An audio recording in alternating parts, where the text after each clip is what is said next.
membuka kajian ini, saya akan membacakan sebuah ayat Al-Quran. Allah Ta'ala berfirman, A'udzubillahi minasyaitonirrajim, Bismillahirrahmanirrahim. Ya ayyuhallazina amanu qu anfusakum wa ahlikum nara wa quduhan nasu wal hijarah alaiha malaikatun ghilazun shidadun la ya'sunallaha ma amarahum wa yaf'aluna ma yu'marun. Shadaqallahul azim.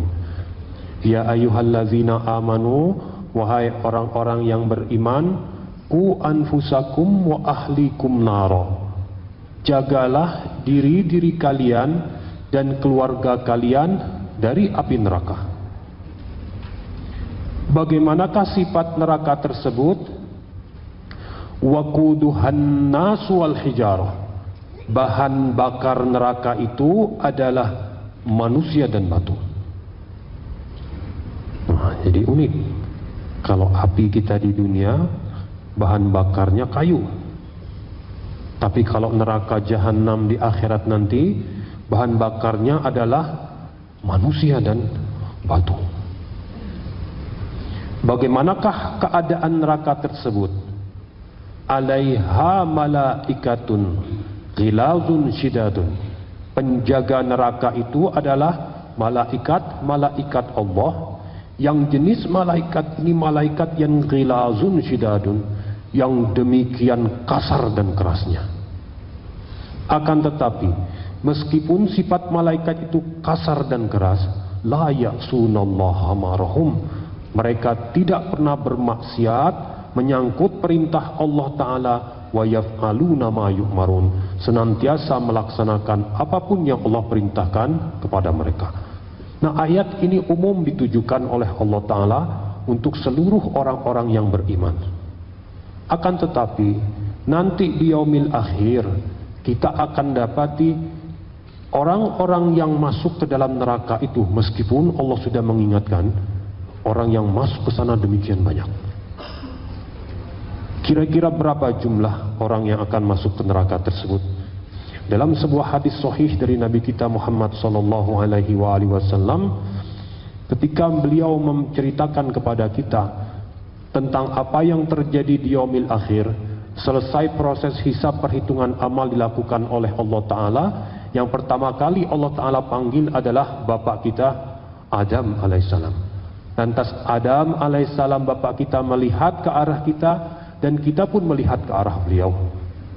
Nah, lantas Adam mengatakan kepada Allah Ta'ala, labbaika wa sa'daika, aku sambut panggilanmu ya Allah, dan kesejahteraan itu ada pada dirimu. Lantas Allah berkata kepada Adam alaihissalam, wahai Adam, berangkatkanlah rombongan-rombongan menuju neraka dari kalangan keturunanmu.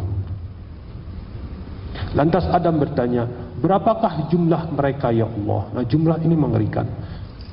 Lantas Allah menyatakan, dari 100 orang, 99 orang diberangkatkan menuju neraka.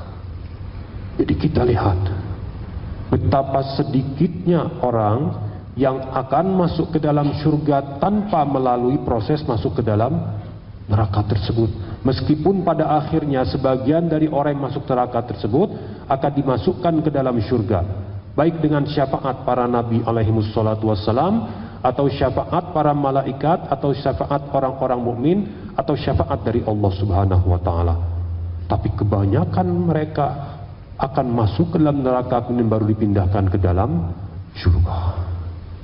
Jadi kalau kita perhatikan, iblis itu betul-betul sukses dalam menggoda manusia. Sehingga kalau ditanyakan misalnya, mana yang lebih berhasil dalam mengajak orang, para nabi atau iblis? Iblis. Jadi kita lihat, sedikit orang yang menempuh jalan yang lurus.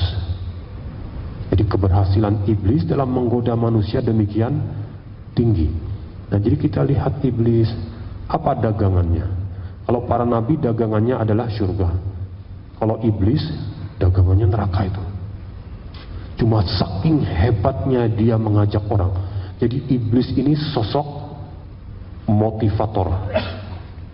yang paling sukses, salesman yang paling berhasil. Jadi kalau dia bikin kurikulum vitae, prestasi apa yang dia ukir sepanjang hidupnya, dan dia ngelamar misalnya di Indosat, di Telkomsel untuk jadi tenaga marketing, itu pasti diterima itu. Jadi tingkat keberhasilan demikian tinggi. Kalau kita dagangkan, menceritakan kebaikan dagangan kita, Pak, beli ini sendal ini, apa hebatnya sendal kamu ini? Kalau dipakai sendal saya ini bisa melancarkan peredaran darah, Pak. Ini ada tajam-tajamnya nusuk titik refleksi ini. Kita menceritakan produk kita yang bagus nih. Oh, ini beli baju saya ini, apa hebatnya baju kamu ini? Kalau ibu pakai, ibu awet muda. Orang tertarik untuk beli. Nggak ada orang yang ketika dagang menceritakan kejelekan, nggak ada itu. Pak, ini beli sendal saya ini, apa hebatnya? Bikin kutu air, Pak. Nggak ada yang mau beli itu. Iblis dagangannya jelek, tapi orang yang mau ikut dia demikian banyak. Jadi kalau dia bawa proposal tentang neraka tuh, ibu silakan pilih mau neraka tingkat yang keberapa. Mulai dari neraka yang paling dalam bersama orang munafik, fit darkil asfali minan nar, atau ibu mau pilih kapling bersama dengan iblis, atau yang paling rendah, yang paling ringan, yang kalau diinjak sendalnya mendidih otak ibu. Paling rendah itu.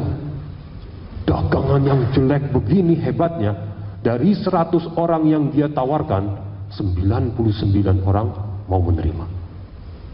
Hebat tidak ini? Ngeri kita. Nah, akan tetapi kalau kita perhatikan orang-orang yang masuk ke dalam neraka, seandainya kita datangi neraka, kemudian kita datangi orang-orang tersebut dan kita tanya, Pak, Bapak akan tinggal di sini berapa lama? 1 hari. Kalau Bapak 3 bulan.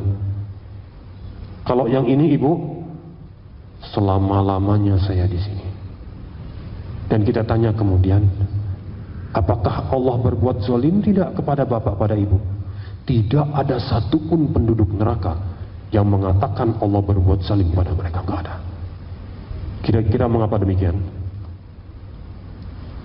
Karena mereka melihat bahwa amal-amal mereka lah yang memasukkan mereka ke dalam neraka tersebut. Sehingga kalau kita perhatikan, Allah memberitahukan kepada kita apa yang dikatakan penduduk neraka di yaumil akhir nanti. Walau taro idh wuqifu 'alan nari faqalu ya laitana nuraddu wa la nukadziba bi ayati rabbina wa nakuna minal mu'minin. Seandainya engkau wahai Muhammad melihat bagaimana ketika mereka itu berhenti di neraka, apa yang mereka katakan? Ya laitana, celakalah diri kami ini, nuraddu, seandainya kami bisa dikembalikan lagi ke dunia, nuraddu wala nukadziba bi ayati rabbina, pastilah kami tidak akan mendustakan ayat-ayat Tuhan kami. Jadi mereka melihat penyebab mereka masuk ke neraka tersebut karena mendustakan ayat-ayat Allah Ta'ala. Wa nakuna minal mu'minin, pasti kami akan menjadi orang mukmin ketika di dunia. Jadi nggak ada satupun yang mengatakan Allah zalim nih kepada saya. Nggak, sebab mereka melihat perbuatan mereka lah yang mengantarkan mereka ke neraka tersebut. Nah, akan tetapi kita yang masih hidup saat ini mungkin terlintas pada waktu membaca keterangan misalnya orang-orang kafir khalidina fiha abada, kekal di dalam neraka tersebut. Orang musyrik fid darkil asfali minan nar, orang munafik itu ada di dalam kerak neraka yang terdalam. Nah, kita berpikir kemudian, orang itu kafir seumur hidup. Sekarang berapa lama dia hidup kira-kira? 70 tahun. Ya Allah, masa dosa 70 tahun tapi tinggal di neraka selama-lamanya? Mungkin pernah terlintas tidak begitu? Belum ya, atau baru sekarang terlintas ini? Atau jangan 70 tahun, awalnya dia iman, kira-kira 3 bulan sebelum mati dia kafir. 3 bulan kafir ini menyebabkan dia kekal di neraka selama-lamanya. Atau jangan 3 bulan, 1 hari menjelang dia mati, dia kafir. Dosa satu hari kafir ini menyebabkan dia kekal di neraka selama-lamanya. Bayangkan satu hari berdosa tapi kekal di neraka selama-lamanya. Sekarang jangan satu hari, satu detik menjelang dia wafat, dia kafir. Begitu dicabut nyawa dalam keadaan kafir, satu detik dosa kafir menutup hidup dia, dia kekal di neraka selama-lamanya. Ngeri tidak itu? Mungkin terlintas dalam pikiran kita, apa adil Allah Ta'ala memperlakukan manusia seperti itu?